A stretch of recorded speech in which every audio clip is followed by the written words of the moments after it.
الحمد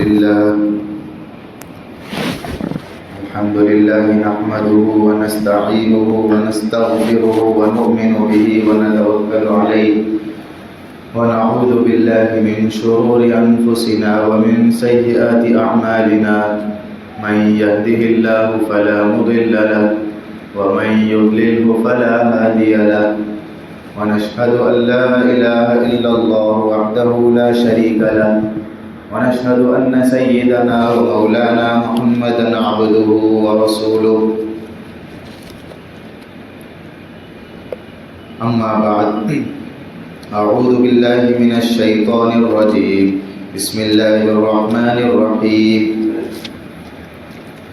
ومن يرتد منكم عن دينه فسوف يأتي الله بقوم يحبهم ويحبونه ومن يرتد منكم عن دينه فيمت وهو كافر فأولئك حبطت أعمالهم في الدنيا والآخرة وأولئك أصحاب النار هم فيها خالدون صدق الله العظيم وقال النبي صلى الله عليه وسلم الدنيا سجن المؤمن وجنة الكافر أو كما قال عليه الصلاة والسلام. میرے محترم دوستوں بزرگوں، گزشتہ ہفتے اس بات پر بیان ہوا تھا کہ اللہ نے ایمان کی جو نعمت دی ہے وہ بہت زیادہ قیمتی نعمت ہے، اور جتنی قیمتی نعمت ہوگی اتنا ہی اس کی حفاظت ضروری ہوگی. اور یہ بات ایک ایمان والا اس بات سے مطمئن نہیں ہو سکتا کہ میری موت ایمان پر آ جائے. ہر وقت ایک ایمان والے کو اس بات کی فکر لاحق ہونی چاہیے کہ کہیں میری موت ایمان کے علاوہ پر نہ آ جائے. ایمان پر خاتمے کی ایمان والے کو فکر رہتی ہے. یہ بات سامنے آئی اور یہ بھی بتلایا تھا کہ کسی نیک بندے کو بھی اپنے ایمان سے مطمئن نہیں ہونا چاہیے، چاہے وہ اپنے دینداری میں کتنا ہی بڑا کیوں نہ ہو، چاہے وہ اپنے علاقے کا یا اپنے مسجد کا سب سے زیادہ متقی اور پرہیزگار ہو، لیکن وہ بھی اپنے ایمان سے مطمئن نہیں ہو سکتا. اس لیے کہ حضرات صحابہ جن کی ولایت پر اللہ گواہ ہے، جن کے رضامندی پر اللہ راضی ہے، وہ بھی اپنے ایمان سے مطمئن نہیں ہو سکتے تھے. تو ہم آج 1500 سال بعد کیسے اپنے ایمان سے مطمئن ہو سکتے؟ پھر اس کے بعد یہ بات آئی تھی کہ ایمان کو لوٹنے والے بہت سارے لوگ اور بہت ساری تنظیمیں اور سوشل میڈیا، یہ ساری چیزیں لگی ہوئی کہ کیسے ایمان والوں کا ایمان چھین لیا جائے، کیسے ان کو اپنے اسلام سے ہٹایا جائے، ارتداد کی طرف ان کو لے جایا جائے. ارتداد کا مطلب ہی یہ ہے کہ مسلمان اپنے مذہب کو چھوڑ کر غیر کا مذہب اختیار کر لے یا کوئی مذہب اختیار نہ کرے، اپنے اسلام کو چھوڑ دینا، یہ بھی ارتداد.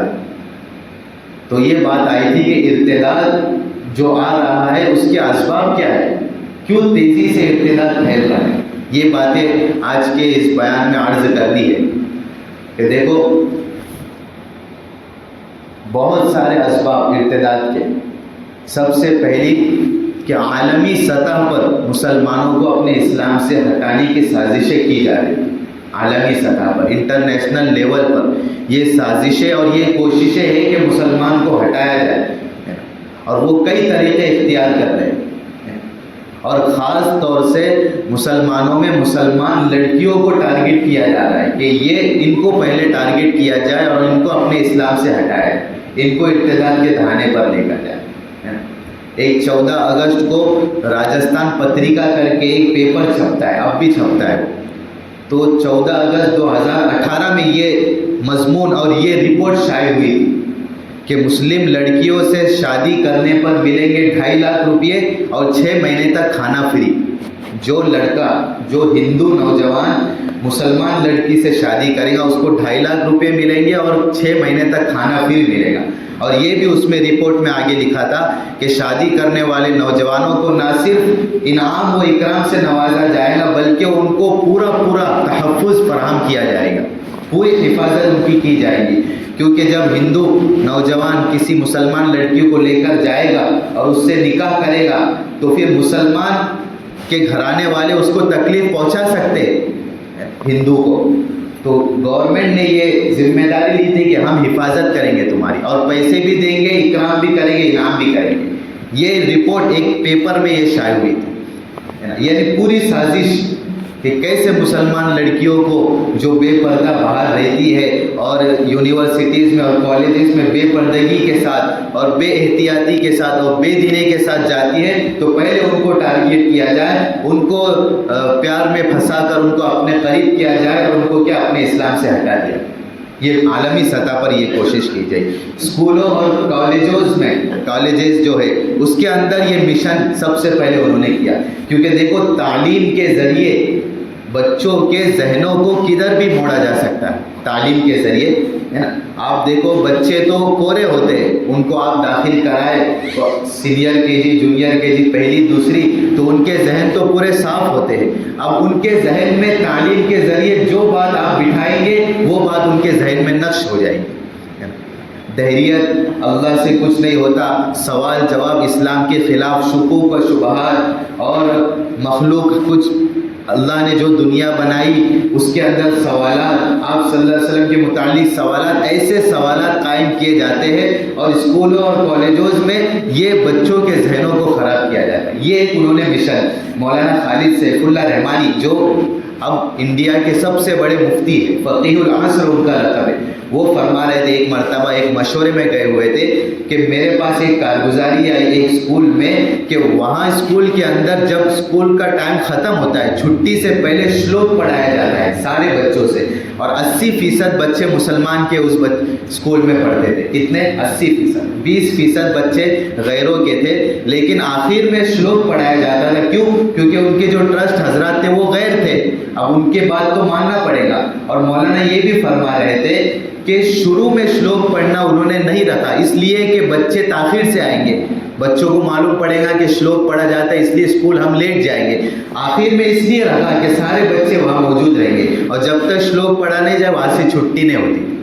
یعنی یہ پابندیاں ایسے مضمون بچوں کو لکھنے کے لیے دیتے ہیں کہ جب تم یوگا کرتے ہیں تو تمہاری کیا کیفیت ہوتی ہے، یہ کیفیت تم لکھ کر لاؤ۔ کیا کہتے؟ جب تم سورج کے سامنے جب تم پوجا کرتے ہو، سورج کو سوریہ نمسکار کرتے ہو، تو تمہاری کیا کیفیت ہوتی ہے، اس کیفیت کے متعلق لکھ کے لاؤ۔ اب بتاؤ، وہ بچہ سوچے گا کہ میں نے تو سوریہ نمسکار کبھی کیا ہی نہیں، تو وہ کیفیت ہی میری پیدا نہیں ہوئی، تو اب مجھے وہ کرنا پڑے گا، پھر جو کیفیت میری بنے گی وہ مجھے لکھ کر لے کر جانا ہے۔ بتاؤ، ایسی سازشیں یہ مولانا کہہ رہے، مولانا خالد سیف اللہ، ان کے بہت سارا سفر ہوتا ہے اسکولوں میں اور کالجز۔ تو یہ تعلیم کے ذریعے سب سے پہلے باطل طاقتیں جو ہے نا پوری تیاری کے ساتھ تعلیمی لائن سے امت کو دین سے بیزار کرنے کی کوشش کر رہی ہے۔ پھر نوجوان ہمارے بچے ہمارے علاقے چھوڑ کر باہر پڑھنے کے لیے جاتے ہیں، ان کا تو کوئی عطا پتہ نہیں کہ وہ کیا کر رہے ہیں، کون سے کالجز، کون سی یونیورسٹی میں، ہے نا۔ یہاں تو مسلمان ماحول ہے، اسلام کا غلبہ ہے، تبلیغ کا، دین کا غلبہ ہے۔ یوروپ، امریکہ بچے پڑھنے کے لیے جاتے، وہاں تو ہر قسم کے، ہر مذہب کے لوگ ملتے ہیں، ہے نا۔ جو بچہ یہاں جس کو کچھ بھی معلوم نہیں اسلام کے خلاف اور آپ صلی اللہ علیہ وسلم کے خلاف، وہاں جا کے اس کو سب پتہ چل جاتا ہے، کیونکہ لوگ آ کے سوال کرتے ہیں، وہ اپنے آپ کو مسلمان ظاہر کرتا ہے تو فوراً آ جاتے ہیں ناستک یا دوسرے مذہب والے کہ تمہارے اسلام کے اندر تو یہ ایسا مسئلہ ہے، وہ ایسا مسئلہ ہے، تو اس کے اندر بھی شکوک شبہات پیدا ہو جاتے ہیں۔ تو باہر جانے والے بچے تو محفوظ ہی نہیں ہے، اگر وہ مسجد سے جڑے رہے، تبلیغ سے جڑے رہے تو گارنٹی ہے کہ وہ بچ سکتے ہیں، ورنہ تو ان کے ارتداد اور مرتد ہونے کی تو پھر کوئی ہم گنجائش نہیں باقی رکھ سکتے۔ تو یہ ہمارے بچوں پر سب سے زیادہ، میں نے کہا نا، عالمی سطح پر یہ کوشش کی جا رہی ہے، اور مسلم لڑکیوں کو یہ ٹارگٹ بنایا جا رہا ہے، اور اسکولوں اور تعلیم، یہ جو کالجز ہے اس کے ذریعے سب سے پہلے۔ اس لیے مولانا علی میاں ندوی رحمۃ اللہ علیہ نے جب 35 سال پہلے یہاں سے گئے تھے باہر یورپ میں، وہی انہوں نے بیان کے اندر یہ بات کہہ دی تھی۔ اکبر مرحوم کا انہوں نے قول نقل کیا تھا کہ شیخ مرحوم کا قول اب مجھے یاد آتا ہے، دل بدل جائیں گے تعلیم بدل جانے سے، دل بدل جائیں گے تعلیم بدل جانے سے۔ وہ فرما رہے تھے مولانا ابو الحسن علی میاں ندوی رحمۃ اللہ علیہ، اہل سنت والجماعت کے بہت بڑے عالم گزرے ہیں، علماء کا جو مرتبہ اور مقام عرب علماء سمجھے ہیں وہ ان کی وجہ سے سمجھے۔ تو وہ فرما رہے تھے 30-40 سال لگیں گے یہ ویسٹرن ایجوکیشن جب آئے گا ہمارے علاقے میں 30 سال 40 سال کے اندر بچوں کے ذہن کے اندر یہ خیال آ جائے گا کہ کفر اور ایمان کے اندر کیا فرق ہے، کوئی فرق نہیں، یعنی توحید اور شرک کا فرق بھی ختم ہو جائے گا، ان کو کوئی محنت کرنے کی ضرورت نہیں پڑے گی، خود بخود ہمارے بچے ان کے تعلیمی لائن سے گزریں گے، ان کی پڑھائی اور ان کے تعلیمات کو حاصل کریں گے تو خود بخود شکوک و شبہات پیدا ہو جائیں گے۔ آپ دیکھو ہماری تو بہت لوگوں سے ملاقات ہوتی ہے جو بہت زیادہ پڑھے لکھے، خود بخود ان کے ذہن اسلام کے اوپر سوالات اور آپ صلی اللہ علیہ وسلم کے متعلق سوالات ہم سے تو بار بار پوچھتے ہیں وہ۔ تو دوسری وجہ میرے دوستو بزرگوں مرتد ہونے کی، ارتداد آنے کی غربت اور مفلسی ہے، غریبی، فقر و فاقہ۔ اس لیے آپ صلی اللہ علیہ وسلم نے فرمایا قال الفقر ان یکون کفرا، آپ کی حدیث ہے کہ قریب ہے کہ یہ غربت اور فقر یہ مسلمان کو کفر تک لے جائے۔ اس لیے مال ایسی نعمت ہے میرے دوستو بزرگوں کہ زیادہ ہو تب بھی پریشانی کی بات اور کم ہو تب بھی پریشانی۔ قرآن کے اندر اللہ نے فرمایا وَلَوْ بَسَطَ اللَّهُ الرِّزْقَ لَبَغَوْا فِي الْأَرْضِ، اگر اللہ تعالیٰ کسی کو مال دے دے زیادہ تو وہ زمین میں فساد مچائے، اور اگر کسی کے پاس مال بالکل کم ہو، غربت ہو، مفلسی ہو، فقر و فاقہ ہو، تب بھی ڈر ہے کہ وہ کفر کی طرف لوٹ جائے، کفر کی طرف چلے جائے۔ آپ دیکھو جتنے بنجر علاقے ہیں، جتنے ایسے علاقے جہاں ایک دم غریبی اور مفلسی ہے، وہاں عیسائی لوگ، یہودی لوگ جا کر ان کو کھانا دیتے ہیں اور ان کو پیسے دیتے ہیں اور اس کی بنیاد پر ان کے ایمان کو چھین لیتے ہیں۔ ان سے کہتے ہیں کہ تم عیسائی ہو جاؤ، یہودی بن جاؤ، ہم تمہاری بھرپور مدد کریں گے، تمہارا خرچہ اٹھائیں گے، تمہارے اندر اگر کوئی بیماری ہوگی تو ہم اس کا فری میں علاج کرائیں گے۔ تو غربت اور مفلسی کی وجہ سے مسلمان اپنی اسلام کو چھوڑ دیتے ہیں۔ اس لیے غربت اور مفلسی یہ بھی دوسرا ایک سبب ہے مسلمانوں کے مرتد ہونے کا۔ اس لیے نوجوان اور حضرات مسلمانوں سے یہ علماء بار بار کہتے ہیں کہ رات میں دیر تک 2-3 بجے تک موبائل دیکھتے رہنا اور صبح گدھے کی طرح سوتے رہنا یہ مسلمانوں کی علامت نہیں ہے۔ مسلمان کو صبح تہجد سے اٹھ کر فجر کی پابندی کر کے صبح ہی کاروبار کے لیے، تجارت کے لیے نکل جائے۔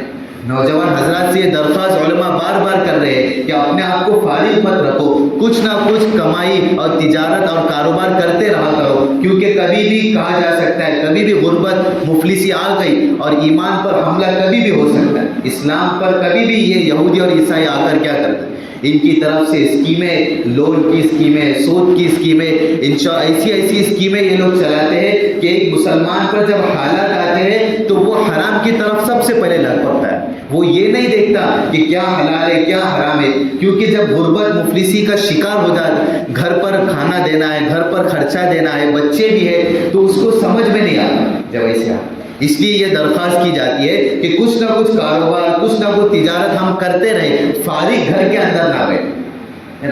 مال آ جائے تو فوراً اس کو انویسٹ کرے، کسی نہ کسی کاروبار میں، پراپرٹی میں لگائے تاکہ ایک انکم شروع ہو جائے، غربت اور مفلسی ہمارے گھروں کے اندر نہ ہو، ورنہ اسلام چھوڑنے تک کی نوبت آ جاتی ہے اگر غربت اور مفلسی رہے۔ دوسرا سبب، تیسرا سبب ارتداد کا، مسلمانوں کے مرتد ہونے کا، نفسانی خواہشات کی اتباع۔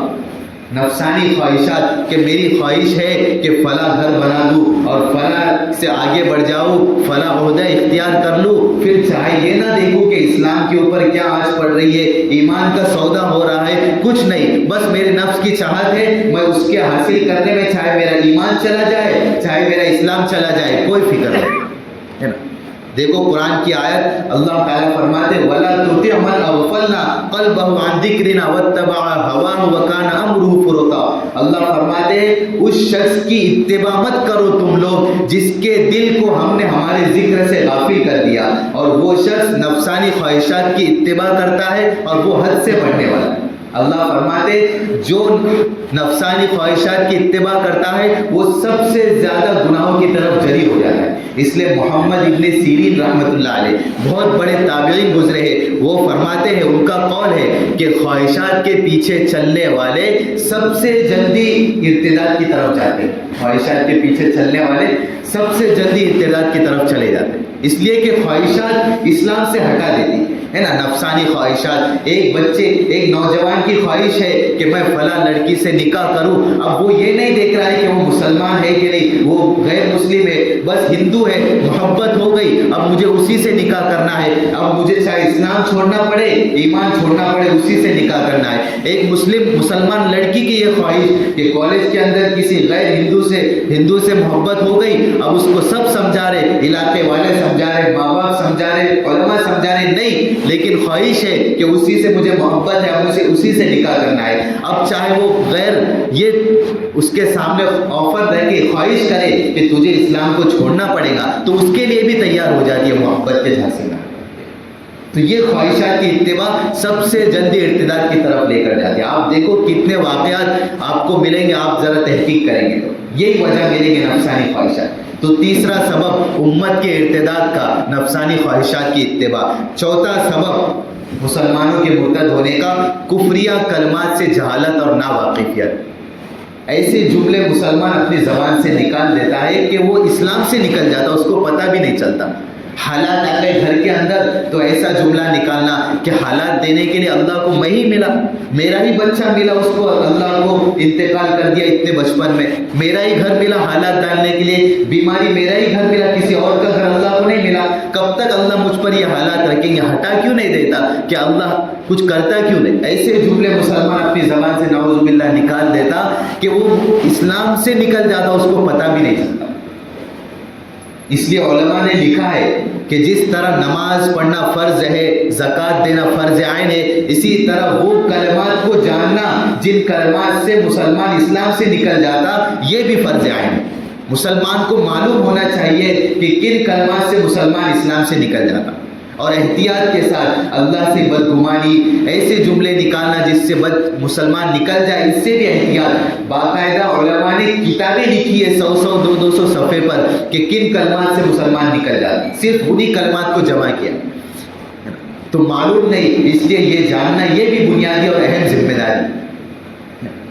یہ 4 سبب علماء نے، اور بہت سارے سبب ہے. تجارت کے اندر غفلت، سود میں مبتلا ہو جانا، لون کے چکر میں پڑ جانا، ایسی چیزوں میں مسلمان مبتلا ہو جاتا ہے کہ اس کو ایک جگہ پر جا کر ایمان کا بھی سودا کرنا پڑ جائے تو وہ کر دیتا ہے، ظاہر نہیں کرتا. اللہ ہماری حفاظت. اب یہ تو ارتداد کے اسباب ہے. اب ان سے کیسے بچا جائے؟ ارتداد سے بچنے کی کیا وجوہات ہیں، کیا سبب ہم اختیار کریں تو ارتداد سے بچیں گے؟ تو علماء فرماتے ہیں سب سے پہلا سبب کہ یہ جو 4 چیزیں، جو 4 اسباب میں نے بتائے، اس سے اپنے آپ کو بچانا. سب سے پہلے اپنے آپ کو بچانا کہ عالمی سازشیں جو کی جا رہی یہودیوں کی طرف سے، عیسائیوں کی طرف سے، اس سے اپنے آپ کو بچانا. دوسرا، اپنے آپ کو غریب اور فقیر نہیں رکھنا. کسی نہ کسی طریقے سے کاروبار یا تجارت یا انکم کا کوئی نہ کوئی سورس ہم جاری رکھیں، ورنہ محتاج اور غربت رہے گی تو پھر اسلام بھی چھوڑنا پڑ سکتا ہے. وہ آپ کی حدیث ہے، اس میں اپنے آپ کو نہ رکھے. تیسرا سبب جو میں نے بیان کیا کہ نفسانی خواہشات کی اتباع کبھی نہیں کرنا، ہے نا. اپنے آپ کو اسلام کا پابند، ایمان کا پابند، اللہ کے جو احکام اس کو پابند بنا کر چلنا. نفس کی اتباع میں لگ گئے اگر، نفس کی خواہشات، گناہوں کی لذت میں اور گناہ میں، تو پھر ایک وقت آتا گناہ کرتے کرتے ایمان نکل جاتا، اس کو پتہ بھی نہیں چلتا.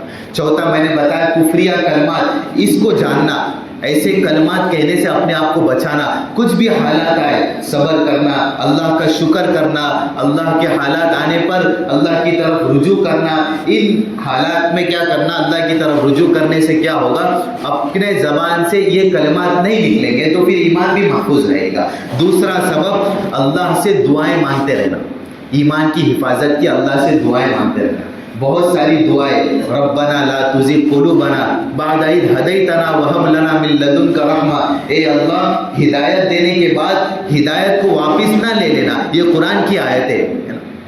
اور آپ صلی اللہ علیہ وسلم نے دعا سکھائی اللہم انی اعوذ بک من الفقر والکفر وعذاب القبر. نماز کے بعد اہتمام سے آپ یہ دعا مانگتے تھے، اے اللہ میری کفر سے، غریبی سے اور عذاب قبر سے میری حفاظت فرما. ایک دعا آپ کی ہے، اللہم اعطنی ایمانا و یقینا لیس بعدہ کفر. اے اللہ مجھے ایسا ایمان دے کہ جس کے بعد کفر نہ ہو کبھی قیامت تک. یہ آپ کی دعائیں، اس کو یاد کرنا، نمازوں کے بعد اس دعاؤں کو مانگنا، اپنی انفرادی دعاؤں میں مانگنا، ہر وقت ایمان کی حفاظت کی دعا مانگنا. ہم مال کی حفاظت کی دعا مانگتے، بیماری سے حفاظت کی دعا مانگتے، پراپرٹی کی حفاظت کی دعا مانگتے، اپنے اولاد کی حفاظت کی، لیکن کبھی ایمان کی حفاظت کی دعا نہیں مانگتے. آپ اپنے آپ پر غور کرو کہ کبھی یہ دعا مانگے اللہ میری ایمان کی حفاظت فرمانا، ایمان کے بعد کفر کی طرف نہ لوٹانا. نہیں، یہ دعا ہم بار اے اللہ مال کی میری حفاظت فرما، مال میں برکت عطا فرما، یہ نا. اس لیے ایمان کی حفاظت کی دعائیں مانگتے رہنا، خاص طور پر نمازوں کا اہتمام کرنا. دیکھو نماز کے اندر ہر بندے پر ایک دعا اللہ نے لازم فرما دی. سورہ فاتحہ کے اندر اہدنا الصراط المستقیم، اے اللہ مجھے صراط مستقیم کی رہنمائی فرما، سیدھے راستے کی رہنمائی فرما. اگر کوئی شخص 5 وقت کا نماز کا اہتمام کرتا ہے تو 5 وقتوں میں سے 10 مرتبہ وہ یہ دعا مانگ رہا ہے. 10 مرتبہ فجر کے اندر 2 مرتبہ، ظہر کے اندر 2 مرتبہ، کیونکہ فرض نماز میں پہلی 2 رکعت میں سورہ فاتحہ پڑھنا ضروری، عصر میں 2 مرتبہ، مغرب میں 2 مرتبہ، عشاء کے اندر 2، اور اگر وتر کی 3 رکعت ملائے تو 13 مرتبہ ایک بندہ روزانہ، چاہے وہ نبی ہو، چاہے وہ قطب و ابدال ہو، اپنے زمانے کا سب سے بڑا اللہ والا ہو، وہ بھی اس دعا سے مستغنی نہیں ہے، اس کو بھی نماز کے اندر یہ دعا مانگنا پڑے گی، اہدنا الصراط المستقیم. اگر اس نے یہ دعا نہیں مانگی تو اس کی نماز ہی نہیں ہوگی. تو یہ جو نمازوں کا اہتمام کرے گا اس کے ایمان پر خاتمے کی دلیل، اس پہ ایمان پر خاتمے کی گارنٹی ہے. ورنہ اس سے بھی یہ توقع نہیں کی جا سکتی جو نمازوں کا اہتمام نہیں کرتا کہ اس پہ ایمان پر خاتمہ ہو سکتا ہے. اس لیے یہ دعا مانگتے رہنا. تیسرا سبب علماء و مشائخ کی صحبت اختیار کرنا. علماء مشائخ کی صحبت میں رہنا، اللہ والوں سے قریب رہنا، ان سے تعلق قائم رکھنا. علماء اور مشائخ کی صحبت میں رہیں گے تو گارنٹی ہے کہ ایمان پر خاتمہ ہوگا. میں آپ کو بتاؤں، اللہ نے قرآن میں فرمایا یا ایھا الذین آمنوا اتقوا اللہ وکونوا مع الصادقین، اے ایمان والو اللہ سے ڈرو، تقوی اختیار کرو. تقوی اختیار کرنے کا اللہ نے حکم دیا، اور تقوی کیسے آئے گا اس کو آگے آیت میں بیان فرمایا، وَكُونُوا مَعَ الصَّادِقِينَ، اور سچوں کے ساتھ رہو، نیک لوگوں کے ساتھ رہو تو خود بخود تمہارے اندر تقوی پیدا ہو جائے گا. اس لیے علامہ اشرف علی تھانوی رحمۃ اللہ علیہ بہت بڑے عالم ہے، وہ تو فرماتے ہیں اہل بیت، اہل اللہ کی صحبت اختیار کرنا یہ تو میں تو فتویٰ دیتا ہوں کہ فرض عین ہے.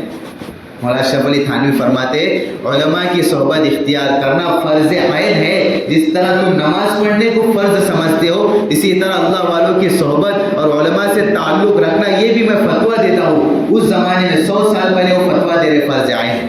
بتاؤ، ہم تو یہ سمجھتے ہیں کہ علماء سے دور رہنے میں بھلائی ہے، کیونکہ جتنا نزدیک رہیں گے وہ ہمیں ٹوکتے رہیں گے، وہ ہمیں مسائل بتلائیں گے تو پھر ہم پہ پابندی آ جائے گی، تنگ نظر ہم ہو جائیں گے. ٹھیک ہے، ایسے زندگی گزارتے، بلکہ علماء سے بغض اور عداوت، مولانا رشید احمد گنگوئی رحمۃ اللہ علیہ فرماتے تھے کہ اگر کوئی علماء سے بغض اور عداوت اور اللہ والے سے دشمنی رکھے گا تو 100% نہیں بلکہ یہ امید کی جا سکتی ہے کہ اس کا ایمان پر خاتمہ نہیں ہوگا. وہ یہ کہتے ہیں. اور جو اللہ والوں سے محبت، علم والوں سے محبت، علماء سے صحبت اور ان سے تعلق رکھے گا تو وہ کہتے تھے کہ گارنٹی ہے کہ اس کا ایمان پر خاتمہ ہوگا. اس لیے کبھی بھی اپنے آپ کو ان سے دور نہ رکھے، ان سے قریب رکھے. کوئی بھی سوالات، کوئی بھی اسلام کے اوپر شکوک و شبہات ہو تو فوراً علماء سے تعلق رکھے کہ یہ سوال ذہن میں آ رہا ہے، کیا حل ہے اس کا، وہ آپ کو حل بتائیں گے، صحیح مسائل بتائیں گے، صحیح رہنمائی کریں گے. ورنہ آپ کہاں سے کہاں نکل جائیں گے آپ کو پتہ بھی نہیں چلے گا. چوتھی چیز، اولاد کی تعلیم و تربیت کا صحیح انتظام کرنا. اپنے آپ کو ارتداد سے بچانا اور اپنے اولاد کو بھی ارتداد سے بچانے کے لیے ان کی صحیح تعلیم اور تربیت کا انتظام کرنا ہے نا. مکتب میں بچے جاتے ہیں کہ نہیں، مدارس سے ان کا تعلق ہے کہ نہیں، اگر وہ قرآن سیکھے ہوئے نہیں ہے تو ان کو قرآن سکھانے کی ترتیب، عقائد کی ان کو تعلیم دی جا رہی ہے کہ نہیں، صحیح انتظام کرنا. ایسے اسکول کالجز میں تو ہمارے بچے نہیں پڑھتے کہ جہاں ان کے مذہب کی وہ تعلیم دیتے ہو، دہریت سکھائی جاتی ہو. یہ بھی بات خیال کرنے کی ضرورت ہے. ماں باپ کو اس کا بھی احتیاط رکھنا چاہیے کہ ایسے اسکولوں میں اور ایسے کالجز کا اختیار کرنا چاہیے کہ جہاں اپنے اسلام کو بھی وہ سامنے رکھتے ہو اور جہاں وہ مذہب کی رواداری، مذہب کی بنیاد پر تعلیم نہ دی جاتی ہو. ابھی کچھ دن پہلے ایک ساتھی مجھ سے کہہ رہے تھے کہ میں جب کالج میں جاتا ہوں، ایک کالج کا نام لیا اس نے، وہاں میرا ایڈمیشن ہے، میں وہاں جاتا ہوں تو وہ مجھ سے بھید بھاؤ کرتے ہیں کیونکہ میں مسلمان ہوں. اس لیے وہ نہ میرا سبمیشن جلدی لیتے ہیں، نہ وہ مجھے آگے رکھتے، مجھے لائن میں کھڑے رہنا پڑتا ہے. اور جب میری سبمیشن کی باری آتی ہے تو وہ کہتا ہے کہ ابھی ٹائم ختم ہو گیا. ایک گھنٹہ کھڑے رہنے کے بعد وہ ایسا کرتے. وہ اس بچے کا یہ خود جملہ تھا کہ وہ سر جو ہے وہ غیر ہے، وہ بہت جاتی بات. تو میں نے اس سے پوچھا کہ کیوں تجھے وہاں داخلہ لینے کی ضرورت پڑی جب تجھے معلوم ہے کہ وہ ایسا ہے؟ تو بولے مجبوری ہے میری. کیا مجبوری ہے؟ کیا معلوم؟ مسلمان کالجز ہے، مسلمان علاقوں کے اندر یا اپنے ادارے ہیں تعلیمی، وہاں داخلہ لینے کی کیوں ضرورت نہیں پڑتی، وہاں جانے کی ضرورت. تو یہ ماں باپ کو، والدین کو یہ فکر کرنے کی ضرورت. ایسے کالجز میں ایڈمیشن اسکولوں میں رہتا کہ مہینے مہینے جمعہ نہیں ملتی بچوں کو. مہینے مسئلے پوچھتے بچے ہم سے آ کے کہ مولانا 3 جمعہ چھوٹ گئے تو کیا مسئلہ ہے؟ مولا کیوں سوال پوچھے؟ بولے ہم کو ملتا نہیں جمعہ. مولا تم کو عقل نہیں ہے، سمجھ میں نہیں آتا کہ ایسے کالج میں ایڈمیشن لینا کہ جہاں جمعہ کی بھی ترتیب ہو، ہے نا. ایسی اسکول ہے، اینگلو ہے، یہ نیشنل ہے، وہاں جمعہ سے پہلے چھوڑ دیتے یا جمعہ کے بعد وہ کلاسز رکھتے، لیکن جمعہ کا انتظام کرتے. اور جو بچے غیروں کے کالجز میں ہے تو جمعہ پڑھنے کے لیے ان کو یا تو سر کو منوانا پڑتا ہے یا اس دن بڑھا کر یا چھوڑ کر جانا پڑتا ہے، دھوکہ دے کے بتا، ورنہ پھر جمعہ نہیں پڑھ سکتے. تو یعنی سمجھنا اور والدین کے احتیاط کرنا، ایسے اداروں کے اندر اپنے بچوں کو داخل کرانا جہاں اسلام کے سارے احکام پر پابندی ہو. ہم منع نہیں کر رہے، آپ پڑھاؤ. آپ یہ کہیں گے کہ ہمارے ادارے تو ایسے ہے ہی نہیں جہاں وہ تعلیم ہو، وہی تعلیم وہی ملتی، تو ٹھیک ہے. وہاں جانے کے بعد احتیاط کے ساتھ ایک جمعہ مل رہا ہے کہ نہیں، اسلامی تعلیمات پر عمل ہو رہا ہے کہ نہیں. کہیں ایسا تو نہیں کہ ان کو شلوک پڑھایا جا رہا ہو یا وندے ماترم کی تعلیم دی جا رہی ہو یا ان کے مذہب کی تعلیم دی جا رہی ہو. یہ خیال کرنا، ان سے سوالات کر کے ان کو پوچھتے رہنا ہے نا. یہ چوتھا سبب، اپنے بچوں کی بہترین انتظام فرما. تعلیم سے، مکتب سے نہیں جڑے، قرآن سے نہیں جڑے تو ان کو فکر دلانا. جتنا وقت وہ 8 گھنٹے 12 گھنٹے وہاں دے رہے، اس نے کم سے کم 5% وقت تو وہ دین تعلیم حاصل کرنے میں دے. ورنہ بڑے ہو گئے ہے نا، پڑھانے کی، بچوں کو پڑھانے کی عمر ہو گئی، سر بن گئے، لیکن ابھی تک اسلام کے اوپر شکوک و شبہات پڑے ہوئے ہے نا، اور اسلام کے خلاف باتیں کر رہے. بتا تو کیا فائدہ اتنی پڑھائی حاصل کر کے؟ ہم منع نہیں کر رہے، ایمان چھوڑ کر یہ ڈگری حاصل کرنا، اس کی تو کوئی گنجائش نہیں ہے اسلام میں ہے نا. 5واں سبب اپنے آپ کو ایمان سے بچانے کے لیے، ارتداد سے بچانے کے لیے 5واں سبب ایمان پر حملہ کرنے والے مضامین اور بیانات سے بچنا. عام طور سے موبائل ہم استعمال کرتے ہیں تو اس کے اوپر ایسے لوگ بیان کرتے ہیں جن کو نہ اسلام کا پتہ نہ کچھ مذہب کا پتہ، اور وہ لوگ اچھی باتیں کرتے تو ہمارے لوگ متاثر ہو جاتے اور ان کی بات سننے لگتے ہیں. پھر وہ ایسا کوئی سوال چھوڑ دیتا ہے کہ مسلمان کے ذہن میں شک پیدا ہوتا ہے، شبہ پیدا ہوتا ہے. تو اس لیے ہر داڑھی والے، ہر ٹوپی والے، ہر امامہ والے سے متاثر نہیں ہونا چاہیے ویڈیو کے اندر. کن کے بھی بیان سننا اور کن کے بھی لیکچر سننا یہ کوئی بڑی بات اور یہ اچھی بات نہیں ہے. ایسے لوگوں کے بیان سننے سے بچنا چاہیے. پوچھنا چاہیے علماء سے آ کر کہ دیکھو مولانا یہ بیان ان کا سننا چاہیے کہ نہیں، ان کا میں ان سے سنوں کہ نہیں. ایسے بیان سننے سے بھی اپنے آپ کو کیا کرنا چاہیے، بچانا چاہیے. ہمارے استاد مفتی زید، انہوں نے تو ایسا نوجوانوں کے اوپر گرفت کر رکھی اپنے علاقے میں گجرات میں کہ ان کے وہاں نوجوان کوئی دیوبندی عالم ہے تو ان کا بھی آ کر پوچھتے کہ مفتی صاحب ان کا بیان سنو کہ نہیں. ہم پھر مفتی صاحب اجازت دیتے کہ ہاں ان کا سنو، تو پھر وہ بچے نوجوان سنتے. ایسا نہیں کہ کس کا بھی سن رہے. اس لیے احتیاط کرنا چاہیے ایسے لوگوں کے بیانات سننے سے. اللہ تعالیٰ عمل کرنے کی توفیق عطا فرمائے۔ دیکھو یہ ارتداد بہت تیزی سے پھیل رہا ہے، تو میں نے جو اسباب بتائے اس میں اپنے آپ کو لگانا، اپنے ایمان کی حفاظت کرتے رہنا، دعائیں کرتے رہنا اور احتیاط کے ساتھ زندگی گزارنا، دعوت و تبلیغ سے اپنے آپ کو جوڑے رکھنا، علماء سے جوڑے رکھنا، اس سے کیا ہوگا؟ ایمان حفاظت میں رہے گا۔ ورنہ آپ دیکھو کوئی کتنا بھی تقوی والا رہو، اگر ان چیزوں میں اپنے آپ کو نہیں لگا رہا تو نہیں اس کی گارنٹی کہ اس کا ایمان پر خاتمہ ہے نا۔ اللہ ہم سب کی حفاظت فرمائے۔ چند مسائل بتانے تھے، 2 منٹ میں بتا دیتا۔ دیکھو اپنے بچے چھوٹے چھوٹے پٹاخے پھوڑ رہے، یہ تو غیر مسلموں کا تہوار، میں تو وہ بتا رہا تھا پچھلے ہفتے غیر مسلموں کو مبارکباد دینا، اس کی جب گنجائش نہیں ہے تو یہ تو براہ راست شرکت ہے ان کے مذہب کے اندر۔ تو یہ والدین کو سمجھنا چاہیے کہ اپنے بچوں پر نگرانی کرے کہ کون پٹاخے پھوڑ رہا ہے، ان کو منع کرنا اور ان سے وہ چھیننا اور ان کو یہ چیزیں لا کر نہ دینا، بلکہ باپ لوگ والدین خود ان کو پیسے دیتے کہ جا لے کر آؤ، یہ لا کر پھوڑ۔ اب وہ مسجد کے سامنے پھوڑ رہے، لوگوں کے آنکھ پر پھینک رہے، لوگوں کی شکایتیں آ رہی، تو بتا ایسا لگ رہا ہے کہ یہ مسلمانوں کا تہوار ہے۔ غیر مسلموں نے تو ابھی تک سوچا بھی نہیں ہوگا کہ دیوالی اس کو منانا بھی چاہیے۔ ان کے بچے تو پیپر کی تیاری میں، امتحانات کی تیاری میں لگے اور اپنے بچے پٹاخے پھوڑ رہے۔ غیر مسلموں کو اپنے بچے دیکھ کر یاد آتا ہوگا کہ اچھا دیوالی آ رہی ہے، کہ چلو پہلے پیپر کی ہم پڑھائی کر لیتے پھر دیوالی بھی۔ پتنگ بازی میں لگے بچے اپنے۔ یہ پتنگ اڑانا جنوری کے اندر ہے، 14 تاریخ کو ان کا جو دن ہے، 14 تاریخ ابھی جنوری کے لیے 2 مہینے، اور ابھی سے اپنے بچے پتنگ اڑانے میں لگے ہوئے ہیں پتنگ۔ حالانکہ یہ علماء نے اور یہ غیروں نے بھی یہ ثابت کر دیا کہ یہ پتنگ اڑانا یہ غیروں کا تہوار ہے، کسی اور مذہب کا نہیں، غیروں کا تہوار ہے، ہندوؤں۔ اب جب یہ گھوشت ہو گیا کہ وہ ان کا تہوار ہے تو یہ اڑانا یہ ان کے مذہب کے کیا ہے، مدد کرنا ہوگا اور ان کے ساتھ مشابہت اختیار کرنا۔ تو والدین ان کی فکر کریں، بچے تو سمجھدار نہیں رہتے، ان کو تو جو دیں گے کھیلنے کے لیے وہ کھیلیں گے، ان کو منع کرنا، ان کو سمجھانا یہ والدین کی ذمہ داری ہے، نگرانی کرنا۔ تو والدین اس بات کی فکر کریں کہ اگر بچے پٹاخے اپنے پھوڑ رہے تو ان کو منع کریں، ان کو سمجھائے کہ یہ منع ہے، یہ گناہ کا کام ہے، اور اگر نہیں کر رہے تو والدین گنہگار ہوں گے، بچے نہیں ہوں گے، کیونکہ وہ نابالغ ہے، یہ بات سمجھ لو۔ والدین گنہگار ہوں گے، پھر چاہے وہ والدین 5 ٹائم کے نمازی ہو، مسجد کے اندر 24 گھنٹے رہتے ہو، اپنے آپ کو بہت زیادہ دیندار سمجھتے ہو، وہ گناہ کے کام میں ملوث۔ اب پتنگ اڑانا یہ بھی گناہ کا کام ہے۔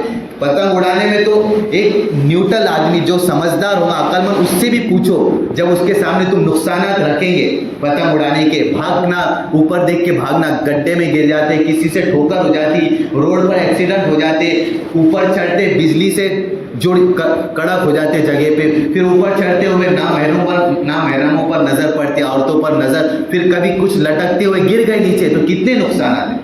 یہ تو مسلمان نہیں، ایک سمجھدار آدمی بھی اس کو منع کرے گا، آپ دیکھو، ہے نا۔ اس لیے کیا کرے، اس بات کی نگرانی کرے، والدین اس بات کا خاص خیال کرے۔ اللہ تعالیٰ عمل کرنے کی توفیق عطا فرمائے۔ وآخر دعوانا الحمد